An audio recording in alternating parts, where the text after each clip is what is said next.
को हिंदी दिवस की बहुत बहुत शुभकामनाएं। आज हम हिंदी दिवस मना रहे हैं, लेकिन बचपन से जो हमने पढ़ा था कि हिंदी हमारी राष्ट्रीय भाषा है, वो गलत है, क्योंकि हिंदी हमारी राष्ट्रीय भाषा नहीं, राजभाषा है। लेकिन क्या आप जानते हैं कि आखिर हिंदी क्यों हमारी राष्ट्रीय भाषा नहीं है? अगर आप नहीं जानते हैं तो वो भी हम आपको बताएंगे। साथ ही साथ आपको ये भी बताएंगे कि हिंदी भाषा का इस्तेमाल अब कितनी ज्यादा तेजी के साथ बढ़ रहा है और सोशल मीडिया पर आज हिंदी दिवस के मौके पर किन किन दिग्गजों ने बधाई दी है और इसके अलावा और कौन कौन से लोगों ने हिंदी दिवस को लेकर क्या पोस्ट लिखी है, वो आपको बताएंगे। लेकिन इन सबके बीच आपको रवीश कुमार का हिंदी दिवस पर एक वीडियो दिखाने वाले हैं, जिसे देखकर और सुनकर आपको हिंदी भाषी होने पर और ज्यादा गर्व हो जाएगा। और हिंदी दिवस के मौके पर रवीश कुमार का ये जो वीडियो है वो बिल्कुल तड़के के रूप में सामने आया है। पहले आप ये जो है रवीश कुमार का वीडियो देखिए, उसके बाद हम आपको आगे सोशल मीडिया से लेकर सारी चीजें बताते हैं। पहले वीडियो सुनिए। चटपटी अटपटी लटपट खटपट चल हट बड़बड़ बड़बड़ मत कर, ऐसे शब्द कहाँ मिलेंगे अंग्रेजी में।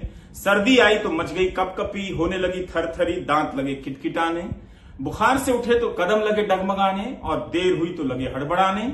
लेकिन धमा चौकड़ी करते रहिए, मस्ती में हिंदी सीखते रहिए। दोस्तों, आज हम सब हिंदी दिवस मना रहे हैं। अब ऐसे में सबसे पहले हिंदी और उर्दू भाषा को लेकर जो लोग कहते हैं कि ये आपस में बहनें हैं, तो वो बिल्कुल सही बोलते हैं। लेकिन राष्ट्रीय भाषा का जो दर्जा है वो बात वहीं पर अटक जाती है, वो आपको हम बाद में बताएंगे। लेकिन सबसे पहले आपको बता दें कि आज हिंदी दिवस के मौके पर पीएम मोदी ने पूरे देशवासियों को बधाई दी है और बधाई देते हुए कहा है कि हिंदी ने विश्व भर में भारत को एक विशिष्ट सम्मान दिलाया है। हिंदी को सरल, सहज और संवेदनशील भाषा बताते हुए प्रधानमंत्री ने इसे समृद्ध और सशक्त बनाने में अपना अथक योगदान देने वाले लोगों का अभिनंदन भी किया है। प्रधानमंत्री मोदी का ये ट्वीट आप अपने स्क्रीन पर देखिए और जो चीजें हमने बताई हैं उन्होंने भी ट्वीट में वही लिखा है, क्योंकि हमने वही ट्वीट पढ़ के आपको बताया। अब आपको बताते हैं कि पीएम मोदी के बाद और किसने बधाई दी है। दरअसल हिंदी दिवस पर कांग्रेस नेता राहुल गांधी ने भी जो है देशवासियों को हिंदी दिवस की बधाई देते हुए कहा है कि भाषा भाव से बनती है, सभी भाषाएं खूबसूरत हैं और उनका आपसी तालमेल ही हमारे देश की विविधता और संस्कृति को दर्शाता है। आप सभी को हिंदी दिवस की हार्दिक शुभकामनाएं। ये राहुल गांधी की तरफ से ट्वीट किया गया है। और इसके अलावा सोशल मीडिया पर जिस तरीके से आज हिंदी दिवस को लेकर ट्वीट किए जा रहे हैं वो हम आपको बताएंगे और ये पढ़कर बताएंगे कि आखिर उर्दू का हिंदी से क्या संबंध है। सबसे पहले कुछ ट्वीट्स हैं जो आपकी स्क्रीन पर, पहला जो ट्वीट है वो ट्वीट किया गया है सुरेश पंत की तरफ से, जो हमने आपको रवीश कुमार का वीडियो दिखाया था, ये उसी को लेकर ट्वीट किया गया है। उन्होंने ट्वीट किया है, आज हिंदी दिवस पर रवीश एनडीटीवी का ये बाइट व्हाट्सएप से अच्छा लगा। वीडियो आप पहले सुन चुके हैं और उसके बाद हमने ट्वीट आपको दिखाया कि इसमें क्या लिखा गया है। इसके बाद रोफल गांधी इन्होंने ट्वीट करते हुए लिखा है कि जब भाषा शुद्धता और व्याकरण पर केंद्रित हो जाती है तो उसके प्रसार प्रचार का दायरा कम हो जाता है। बॉलीवुड के कारण आज बोलचाल की हिंदी दर्जनों देशों में आसानी से समझी जाती है। थोपने और टोकने की बजाय अंग्रेजी की तरह उपयोगिता और सहजता पर जोर दिया जाना चाहिए। यानी इसमें जो है रोफल गांधी की तरफ से जो ट्वीट किया गया है, इसमें एक चीज ये काफी ज्यादा अहम बोली गई है कि बॉलीवुड के कारण आज बोलचाल की हिंदी दर्जनों देशों में आसानी से समझी जाती है। ये बाइकॉट गैंग को पूरी तरीके से तगड़ा झटका देते हुए यहाँ पर लिखा गया है कि आज बॉलीवुड की बदौलत सैकड़ों देशों में हमारी हिंदी भाषा को लोग जानते हैं और बोलते हैं। इसके अलावा दूसरा ट्वीट आपकी स्क्रीन पर ओम थलाईवी का, जी हाँ, इन्होंने जो लिखा है वो आपकी स्क्रीन पर लिखा गया है, हिंदी आगे बढ़े इसके लिए जरूरी है कि उसे संकीर्णता के घेरे में ना जाने दें। हिंदी को हिंदुत्व से जोड़ने की साजिश से सावधान रहें। हिंदी फारसी का शब्द है, इस उदारता को पहचाने। उर्दू ने हिंदी से व्याकरण और क्रियापद तक लिए हैं। हिंदी उर्दू के सहज शब्द अपनाएं, हिंदी का दिल बड़ा रहे। यानी इन्होंने यहाँ पर एक चीज और बोली है कि हिंदी जो है वो फारसी का शब्द है, यानी हिंदी जो वर्ड है ये फारसी शब्द से लिया गया है। उमथलाइवी ने अपने ट्वीट में ये चीज मेंशन की है।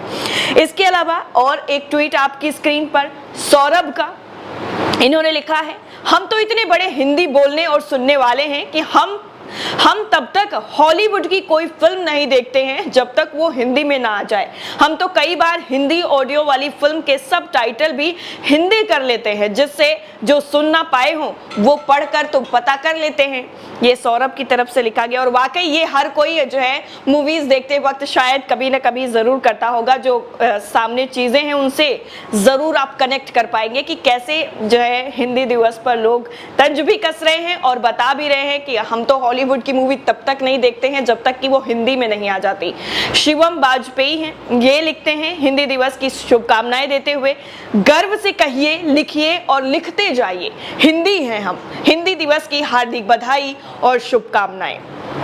सोशल मीडिया की अगर हम बात करें तो सोशल मीडिया पर कई ऐसे जो ट्वीट हैं जो वायरल हो रहे हैं और अलग अलग तरीके से लोग हिंदी दिवस की शुभकामनाएं दे रहे हैं। ममता त्रिपाठी हैं, इन्होंने सुधीर मिश्रा के एक ट्वीट को कोट करते हुए लिखा है, गमे बेरोजगारी का मत पूछ सबब क्या है, बस कुछ भी कर लेते हैं रोजगार समझकर।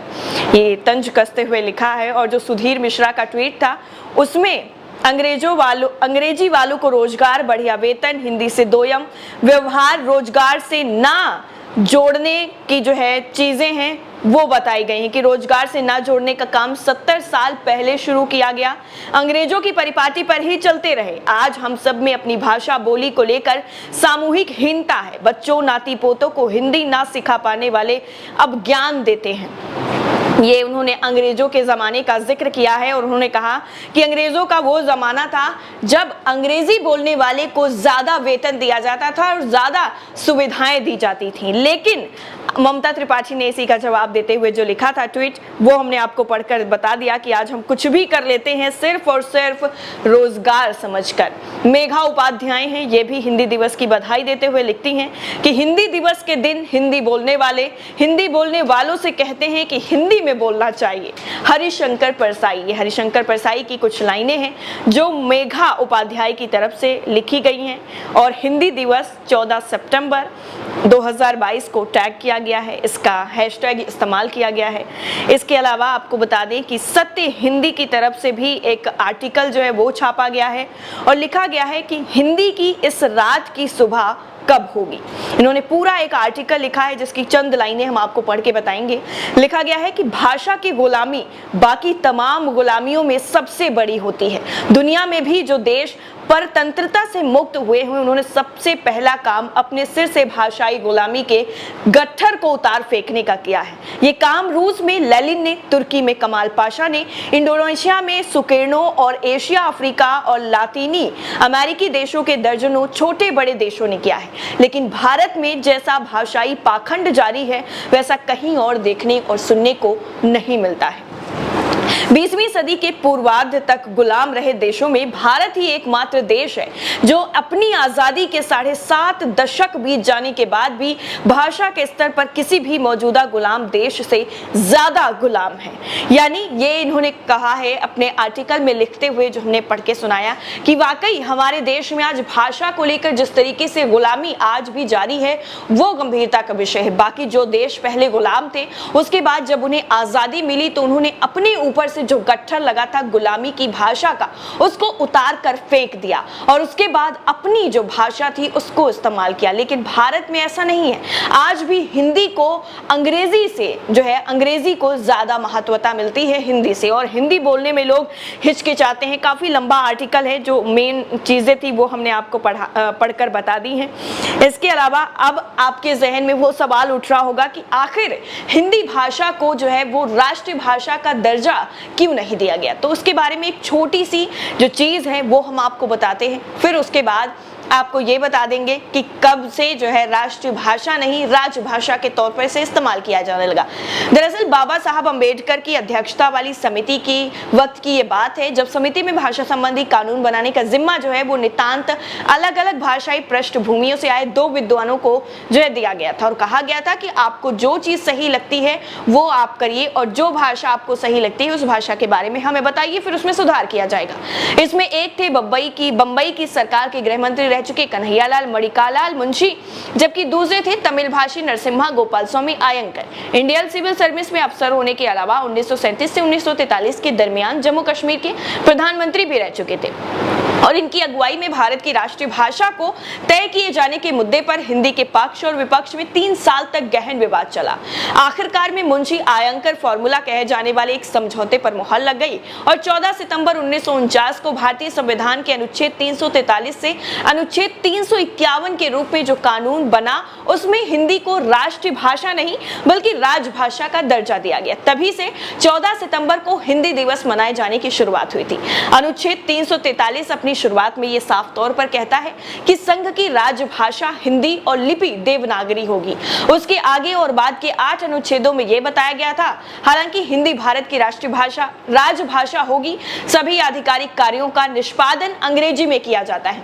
यानी हमारी राजभाषा तो हिंदी है लेकिन अंग्रेजी को जिस तरीके से महत्वपूर्ण माना जाता है वो ये साफ तौर पर है, चाहे आप नौकरी की बात कर लीजिए, रोजगार की बात कर लीजिए या फिर किसी गवर्नमेंट जॉब की बात कर लीजिए, कहीं पर भी आप जाएंगे तो आपको अंग्रेजी का महत्व ज्यादा मिलेगा। और सिर्फ हिंदी दिवस के दिन हमें हिंदी की याद आती है। और ये जो व्यवस्था है वो 15 सालों के लिए बनाई गई थी, जिसके दौरान ये प्रयास किए जाने थे कि देश भर में धीरे धीरे हिंदी को सरकारी कामकाजी की भाषा बनाए जाने के लिए इसमें और क्या क्या बदलाव किए जा सकते हैं और क्या क्या चीजें की जा सकती हैं। लेकिन आज बॉलीवुड की बदौलत हमारे देश की हिंदी भाषा को यानी राजभाषा को दुनिया के अलग अलग कोनों में जो है बोला जाता है, समझा जाता है, इस्तेमाल किया जाता है और इसका वर्चस्व जो है वो सन 1900 से 2021 के दौरान यानी 121 साल में हिंदी का काफी ज्यादा रफ्तार बढ़ी है। और ये जो है फीसदी में अगर इसको आंका जाए तो 175.52% बढ़ी है। ये अंग्रेजी की 380.71% के बाद सबसे ज्यादा और सबसे तेजी से बोले जाने वाली भाषा है। अंग्रेजी और मंदारिन के बाद हिंदी दुनिया की तीसरी सबसे ज्यादा बोली जाने वाली भाषा बन गई है। 1900 में ये दुनिया में सबसे ज्यादा बोली जाने वाली भाषाओं में चौथे स्थान पर थी, लेकिन 2021 आते आते ये दुनिया में तीसरे नंबर की सबसे ज्यादा बोली जाने वाली भाषा बन गई है। तो आपको भी और हम सबको भी गर्व होना चाहिए कि हम हिंदी भाषी हैं और वाकई हिंदी को बोलने में वो चीज महसूस होती है जो हमारे देश से जुड़ी होती है, क्योंकि हिंदी और उर्दू ऐसी भाषाएं हैं जिनमें हर वो लफ्ज जो है अगर हम कुछ ऐसा बोलते हैं जिसमें कहीं ना कहीं या हिंदी का शब्द आता है या फिर उर्दू के शब्द शामिल जरूर हो जाते हैं। पूरे वीडियो को लेकर आपकी राय क्या है और आपको ये रिपोर्ट कैसी लगी है कमेंट सेक्शन में हमसे साझा जरूर करिएगा। बाकी सारी अपडेट के लिए नेशन 360 को सब्सक्राइब करना बिल्कुल ना भूलें। जय हिंद।